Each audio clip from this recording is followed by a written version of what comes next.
चाहिए। तो बिंदु जी, आपने कहा कि जब मैं मेयर था तो कुछ ना कुछ बदलाव मैंने किए, तो प्रधानमंत्री के साथ बैठक होती है तो आपको भी शामिल किया जाता है और कुछ आपसे भी विचार जो है कहा जाता है कि व्यक्त कीजिए जम्मू कश्मीर के भविष्य के लिहाज से। तो हम माने कि भाजपा आगामी जो विधानसभा चुनाव है उसमें आप पर भी एक दाव खेल सकती है कि सीएम फेस जो है वो आप भी हो सकते हैं। देखिए, भारतीय जनता पार्टी में टीम वर्क रहता है और टीम वर्क के माध्यम से जो भी व्यक्ति आगे आएगा, ये पार्टी के जो हमारे केंद्र नेतृत्व है वो तय करता लेकिन है। आपकी क्या मंशा है, व्यक्तिगत मंशा देखिए, बताइए। राजनीति में मैं लोगों को अच्छा डिलीवर कर सकूं, ये हर व्यक्ति की इच्छा रहती है। तो मुझे लगता है कि पार्टी जो भी जिम्मेवारी सौंपेगी उसको सही तरीके से निभाया मुस्कुराहट जाएगा। कुछ और कह रही है, असल लफ्ज क्या है वो दिल से बाहर निकालिए, देखिए, अपनी मन की बात कीजिए, प्रधानमंत्री की तो हम सुनते हैं। मेरा ये कहना है कि ऊपर का नेतृत्व तो सभी को जानता है, सभी की कार्यशैली।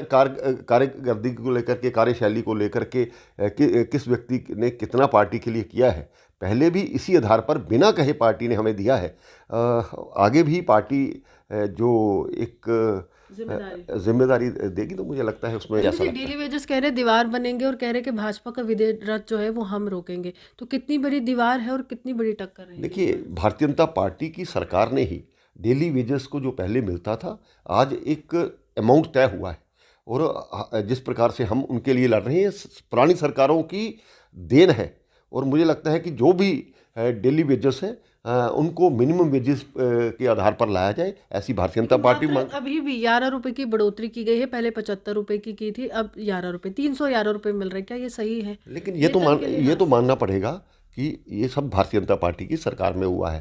पहले तो ना तो तनख्वाह, ये जो पे टाइम पे मिलती थी, ना उनके बारे में विचार किया जाता था। आज जो भी हो रहा है भारतीय जनता पार्टी के साए तले ये चीज़ें हो रही हैं और हमें उम्मीद है कि एक सही पॉलिसीज बना करके इनको यानी भाजपा तमाम डेली वेजेस के साथ है। बिल्कुल फेज मैनर्स में इनको कहीं ना कहीं ये जो आर्थिक सुरक्षा है इनको वो मिलनी चाहिए। 70 महीने की उनको पेंडिंग वेजेस भी है, वो भी अभी उपराज्यपाल के जो प्रशासन ने क्लियर नहीं की है। वही एक गुस्से का भी कारण है कि कारण जो है कार्यकाल किसी और का चल रहा है लेकिन गुस्सा जो है वो भाजपा पर फूट रहा है, यानी कि रणनीति जो है एलजी हाउस से बनती है और क्या वो वोटों के नुकसान में तब्दील होगी आगामी चुनाव देखिए, में? आज एक ट्रांसपेरेंसी का ज़माना है। जो लोग ऑफिस जाते हैं, अगर वहाँ पर अंगूठा लगा करके अपनी अटेंडेंस को दिखाया जाता है तो मुझे लगता है कि कहीं ना कहीं इन चीज़ों को भी सोचने की जो जैसे डेली वेजेस या रबरे खेल, रबरे जंगलात, इस प्रकार के मुद्दे जो लोग जिस पर चर्चा करते हैं, वो पुरानी सरकारों की देन है।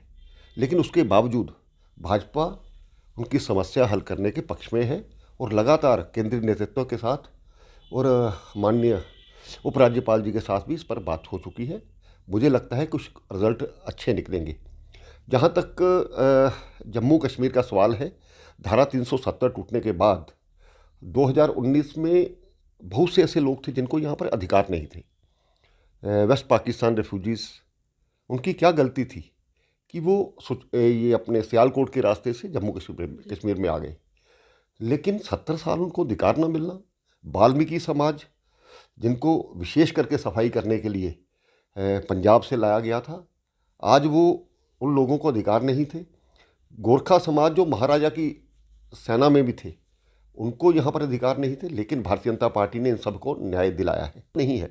जहाँ तक महंगाई की बात है, मैं अभी पीछे आंकड़े देख रहा था, कांग्रेस के ज़माने में आज से 40 साल पहले का जो परिदृश्य देखिए, अगर पेट्रोल के दाम थे तो उसी हिसाब से जिस तरह से पे बड़ी है या सब कुछ बड़ा है, काम आदमी की आमदन बड़ी है, उसी प्रकार से वो जो कंपैरेटिवली उसी तरह से लगातार हमने रेट। केंद्र नेतृत्व को भी देखा है कि 80 करोड़ का जिक्र किया जाता है और ये भी कहा जाता है कि देखिए प्रधानमंत्री उस एक तबके के साथ है, दायित्व समझ रहे हैं प्रधानमंत्री के तौर पर। लेकिन महबूबा मुफ्ती इस पर भी तंज कसती है, वो कहती है कि आपने 80 करोड़ लोगों को गरीबी रेखा के नीचे लाया, यानी कि आप जो मध्यम वर्ग के थे अब उनकी भी बढ़ोतरी होगी और वो गरीबी रेखा के नीचे आ गए। देखिए, हमें सर्टिफिकेट महबूबा मुफ्ती का नहीं चाहिए, हमें जनता का सर्टिफिकेट चाहिए। आता है, आगामी चुनाव में प्रॉपर्टी टैक्स का जिस तरह से विरोध हो रहा है, कुछ असर नजर आएगा वोटों के ये लिए? प्रॉपर्टी टैक्स का कहीं नज़र आने वाला, ये विपक्ष का एक तरीका है।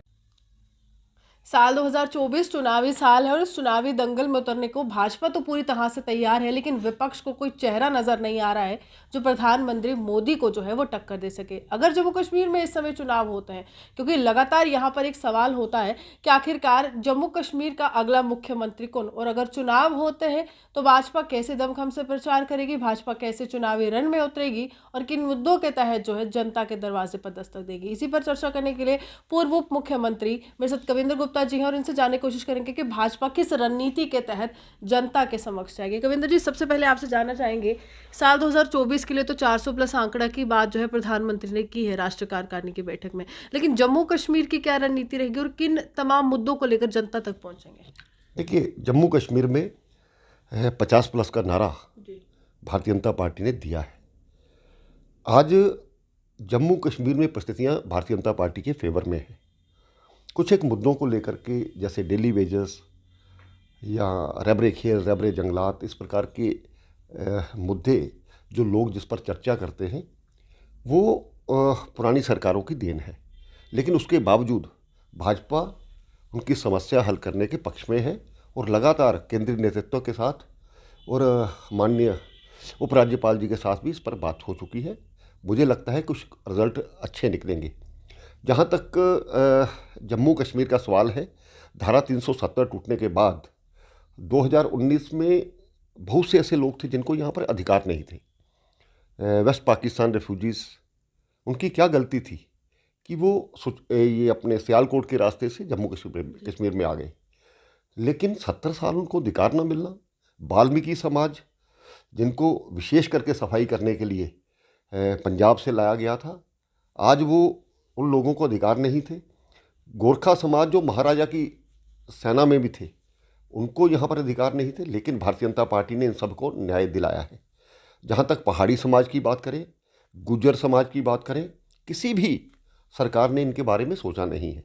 भारतीय जनता पार्टी ने कहा था कि एक भारत श्रेष्ठ भारत के तहत सभी कानून एक जैसे हों, और मुझे लगता है कि धारा 370 हटने के बाद हमारे सरकारी एम्प्लॉइज़, उनको भी केंद्र के मुताबिक जो एक पैसा है वो भी मिलता है, और कुल मिलाकर के जनता में एक विश्वास बना है भारतीय जनता पार्टी में। उसका परिणाम आपने देखा कि जो लोकल बॉडीज़ के इलेक्शन हुए थे और इसके साथ पंचायतों के इलेक्शन हुए थे, हमारी बेहतर स्थिति थी। तो भारतीय जनता पार्टी सबसे बड़ी पार्टी उभर करके सामने आई। डीडीसी चुनाव में कहीं ना कहीं गुपकार डिक्लेरेशन ने तो आपको टक्कर दी थी, आप मान नहीं रहे थे, लेकिन सीटें उनकी भी आई थी। तो उनको हराने की क्या रणनीति है, क्योंकि आप तो एकमात्र अकेले चलेंगे लेकिन वो सब एक साथ चलेंगे? देखिए, कम से कम भारतीय जनता पार्टी का इतना रोल तो बना जम्मू कश्मीर में कि आज वो भारतीय जनता पार्टी के खिलाफ खुल करके सारी पार्टियां बैठती हैं। इसका स्वाभाविक बात है कि हमारी ताकत बड़ी है। उसी के कारण से हमें समझना चाहिए कि पीएजीडी कभी इकट्ठा होता है, और जहाँ तक पीएजीडी भी है उसमें भी कभी फारूक अब्दुल्ला, उनके उमर अब्दुल्ला जी अलग तरह से बयान देते हैं कि हम 90 सीटों पर अकेले लड़ेंगे।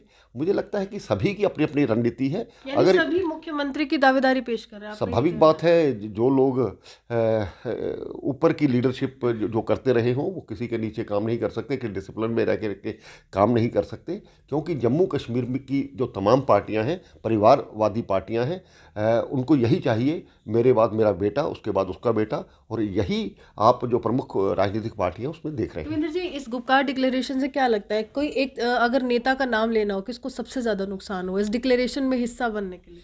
देखिए, ये वो वही बता सकते हैं। मुझे लगता है कि सभी का अपना अपना एक एजेंडा है। नेशनल कॉन्फ्रेंस ऑटोनॉमी की बात करती थी, ये अपनी पीडीपी सेल्फ रूल की बात करती थी। इसी प्रकार से तारागामी है, उनके वो कम्युनिस्ट पार्टी से हैं, उनका एक अलग एजेंडा है। इसी तरह से कुछ स्थानीय पार्टियां हैं। लेकिन ये हमें मानना पड़ेगा कि जम्मू कश्मीर में जितनी राजनीतिक पार्टियों ने राज किया है, आज उन्हीं से टूट करके लोग अलग अलग पार्टियों में जा रहे हैं।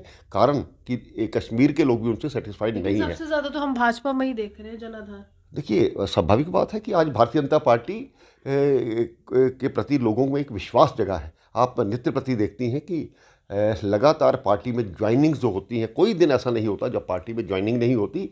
और आपने पिछली 2 रैलियां देखी होगी, चाहे कश्मीर में चाहे राजौरी में। माननीय गृह मंत्री अमित शाह जी आए थे, तो किस प्रकार से लोगों का सैलाब। लोग ये भी कहते हैं जो विपक्ष के बड़े नेता हैं, जिसमें उमर अब्दुल्ला हो गए, डॉक्टर फारूक अब्दुल्ला, महबूब मुफ्ती, वो कहती हैं कि देखिए सबसे ज़्यादा लैंड ग्रैबर्स जो है, लैंड ग्रैबिंग की बात करें, सबसे ज़्यादा लैंड ग्रैबर्स तो है वो भाजपा में है। वो कहते हैं कि जो भी व्यक्ति जिसको भी अपनी ज़मीन, जो प्रॉपर्टी बचानी होती है, वो भाजपा में शामिल हो जाता है, हमारा साथ छोड़ देता है। देखिए, कानून अपने हिसाब से काम करेगा। जो लोग भी इसमें दोषी पाए जाएंगे उन पर एक्शन होना चाहिए। भारतीय जनता पार्टी इस पक्ष में है। तो मुझे हो सकता है कि जब पार्टियां बढ़ती हैं कुछ लोग आते हैं, लेकिन अपने किए कराए का फैसला उसके लिए कभी भी भारतीय जनता पार्टी इस चीज़ की सपोर्ट नहीं रविंद्र करेगी। जी, महंगाई की चर्चा विपक्ष कर रहा है, आम लोग भी कर रहे हैं, बेरोजगारी की चर्चा कर रहे हैं, उसका कोई तोड़ निकाला है भाजपा ने कि क्या रणनीति रहेगी आगामी चुनाव में? देखिए, देश आज आप पूरे विश्व प्रदेश में देखिए, आज अमेरिका, ब्रिटेन, फ्रांस, कनाडा, जो बड़ी बड़ी अर्थव्यवस्थाएं थी, आज वो भारत से पीछे हैं। भारत ने लगातार 80 करोड़ लोगों को 2.5 साल यहाँ पर राशन दे करके उनको इस मुश्किल काल में भी कभी आंच नहीं आने दी। हमने केवल अपने देश के लिए नहीं सोचा।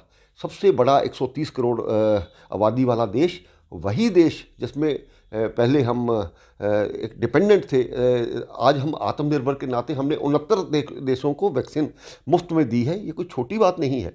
जहाँ तक महंगाई की बात है, मैं अभी पीछे आंकड़े देख रहा था, कांग्रेस के ज़माने में आज से 40 साल पहले का जो परिदृश्य देखिए, अगर पेट्रोल के दाम थे तो उसी हिसाब से जिस तरह से पे बड़ी हैं या सब कुछ बड़ा है, काम आदमी की आमदन बड़ी है, उसी प्रकार से वो जो कंपैरेटिवली उसी तरह से लगातार हमने रेट। केंद्र नेतृत्व को भी देखा है कि 80 करोड़ का जिक्र किया जाता है और ये भी कहा जाता है कि देखिए प्रधानमंत्री उस एक तबके के साथ है, दायित्व समझ रहे हैं प्रधानमंत्री के तौर पर। लेकिन महबूबा मुफ्ती इस पर भी तंज कसती है। वो कहती है कि आपने 80 करोड़ लोगों को गरीबी रेखा के नीचे लाया, यानी कि आप जो मध्यम वर्ग के थे अब उनकी भी बढ़ोतरी हो गई और वो गरीबी रेखा के नीचे आ गए। देखिए, हमें सर्टिफिकेट महबूबा मुफ्ती का नहीं चाहिए, हमें जनता का सर्टिफिकेट चाहिए। आज जम्मू कश्मीर में कोई घर एक ऐसा नहीं है जिसमें सरकार की स्कीम्स का कोई लाभार्थी ना हो।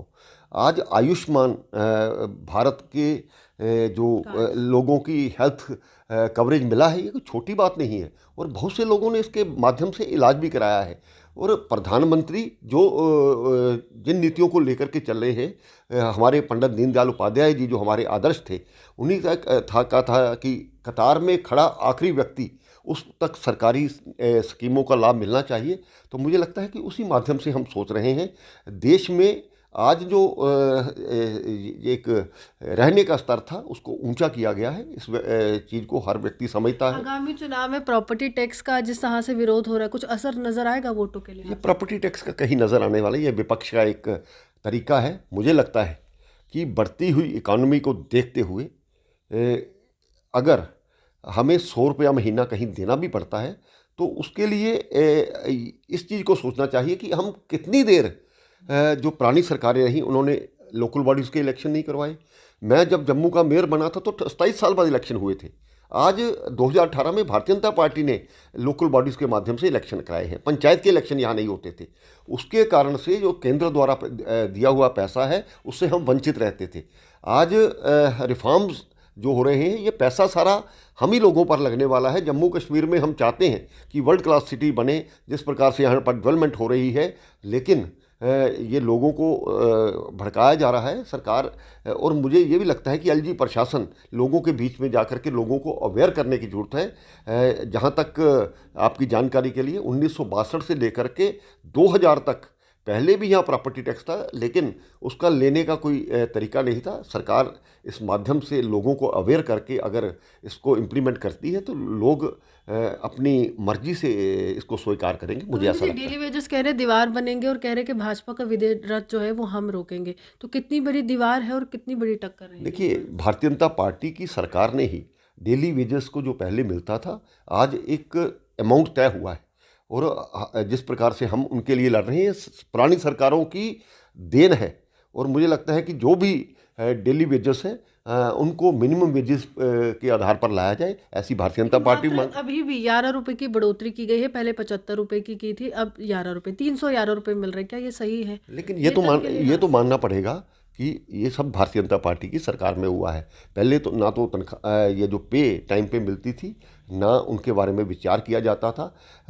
आज जो भी हो रहा है भारतीय जनता पार्टी के साए तले ये चीज़ें हो रही हैं, और हमें उम्मीद है कि एक सही पॉलिसीज बना करके इनको यानी भाजपा तमाम डेली वेजेस के साथ है। बिल्कुल फेज मैनर्स में इनको कहीं ना कहीं ये जो आर्थिक सुरक्षा है इनको और मिलनी चाहिए। 70 महीने की उनको पेंडिंग वेजेस भी है, वो भी अभी उपराज्यपाल के जो प्रशासन ने क्लियर नहीं की है। वही गुस्से का भी कारण है कि कारण जो है कार्यकाल किसी और का चल रहा है, लेकिन गुस्सा जो है वो भाजपा पर फूट रहा है। यानी कि रणनीति जो है एलजी हाउस से बनती है, और क्या वो वोटों के नुकसान में तब्दील होगी आगामी चुनाव? देखिए, आज एक ट्रांसपेरेंसी का ज़माना है। जो लोग ऑफिस जाते हैं, अगर वहाँ पर अंगूठा लगा करके अपनी अटेंडेंस को दिखाया जाता है, तो मुझे लगता है कि कहीं ना कहीं इन चीज़ों को भी सोचने की ज़रूरत है। अगर हम अपने अधिकारों की बात करते हैं तो अपने कर्तव्य को हमें निभाना होगा। हम क्या ईमानदारी से यहाँ पर काम कर रहे हैं? मुझे तो लगता है कि प्रधानमंत्री जी ने, अभी मैं एक वीडियो सुन रहा था, उन्होंने जजेस को भी यहाँ तक कहा है, बड़े बड़े जो अपने सुप्रीम कोर्ट के जजेस को भी कहा है कि आप 2 बजे ऑफिस आएंगे और 4 बजे चले जाएंगे, इससे काम चलने वाला नहीं है। और गर्मियों में 2 महीनों की आपकी छुट्टियां भी होगी। लोग आपसे जवाब मांगते हैं, लोग 9 बजे आकर के बैठते हैं, 6 बजे चले जाते हैं। एक जो वर्क कल्चर है उसको कहीं ना कहीं लाने की जरूरत है। प्रधानमंत्री जी स्वयं लोगों के लिए प्रेरणा है, और साल में कभी उन्होंने एक भी छुट्टी नहीं ली पिछले 9 सालों में। तो हम समझ सकते हैं कि वर्क कल्चर आना चाहिए, तभी इस राष्ट्र निर्माण के लिए, इस देश समाज निर्माण के लिए मेरा क्या रोल है, पहले ये भी हमारी भावना रहनी चाहिए। रविंद्र जी, आपने कहा कि जब मैं मेयर था तो कुछ ना कुछ बदलाव मैंने किए, तो प्रधानमंत्री के साथ बैठक होती है तो आपको भी शामिल किया जाता है, और कुछ आपसे भी विचार जो है कहा जाता है कि व्यक्त कीजिए जम्मू कश्मीर के भविष्य के लिहाज से।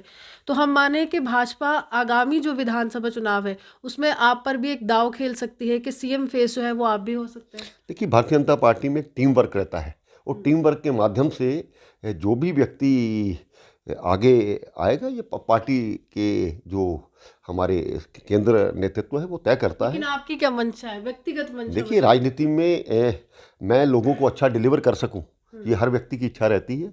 तो मुझे लगता है कि पार्टी जो भी जिम्मेवारी सौंपेगी उसको सही तरीके से निभाएगी। मुस्कुराहट कुछ और कह रही है, असल लफ्ज क्या है वो दिल से बाहर निकालिए। देखिए, अपनी मन की बात कीजिए, प्रधानमंत्री की तो हम सुनते हैं। मेरा ये कहना है कि ऊपर का नेतृत्व सभी को जानता है, सभी की कार्यकर्दी को लेकर के, कार्यशैली को लेकर के, किस व्यक्ति ने कितना पार्टी के लिए किया है। पहले भी इसी आधार पर बिना कहे पार्टी ने हमें दिया है। आगे भी पार्टी जो एक जिम्मेदारी देगी, तो मुझे लगता है उसमें अच्छा, अगर ये हो जाता है जैसे हम सवाल कर रहे हैं, अगर ऐसा हो जाता है, क्या बदलाव होंगे आपके द्वारा जम्मू कश्मीर में? देखिए, जम्मू कश्मीर में लोगों में एक कॉन्फिडेंस और एक देशभक्ति का भाव भरने की जरूरत है। पिछली सरकारों ने कुछ लोगों को जो मिलिटेंसी यहाँ पर फैलाते थे, पाकिस्तान प्रस्त थे, उनको खुली छूट दे रखी थी। देश के हित में हम, भारतीय जनता पार्टी का नारा हमारा ये भी है, नेशन फर्स्ट। हम जो भी करेंगे नेशन के लिए करेंगे। ज़ीरो टॉलरेंस की नीति आतंकवाद पर अपनाई जाएगी, और समान रूप से जो यहाँ पर पहले आपने देखा था, जम्मू और लद्दाख हमेशा डिस्क्रिमिनेशन का शिकार होते थे, चाहे वो टूरिज़्म के माध्यम से हो, किसी भी माध्यम से, नौकरियों के माध्यम से। आप पिछली सेक्रेटरीट में चले जाएं, किनके पास नौकरियां हैं? पिछली सरकारों ने ये किया। हम सभी क्षेत्रों को सामान्य रूप से साथ में लेकर के चलेंगे, तो मुझे लगता है कि भारतीय जनता पार्टी की जो एक सुशासन की नीति है, ये अटल बिहारी वाजपेयी जी से चल रही है। और आज भी भ्रष्टाचार मुक्त अगर जम्मू कश्मीर बना है, और लोगों के खातों में डायरेक्ट पैसों का जाना, ये भारतीय जनता पार्टी की कार्यशैली को दोहराता है। उसी आधार पर यहाँ पर काम किया जाएगा। देखिए, अखंड भारत का सपना प्रधानमंत्री ने पूरा किया धारा 370 व 35A की समाप्ति के बाद, लेकिन अब भाजपा उसी रणनीति के तहत 370 के मुद्दे को भी भुनाएगी, और कहीं ना कहीं प्रधानमंत्री की तमाम जो योजनाएं हैं उनको लेकर जनता के दरवाजे पर जाएगी। आप यूँ हमारे साथ बने रहिए, देखते हुए विश्व जम्मू सुहान की रिपोर्ट।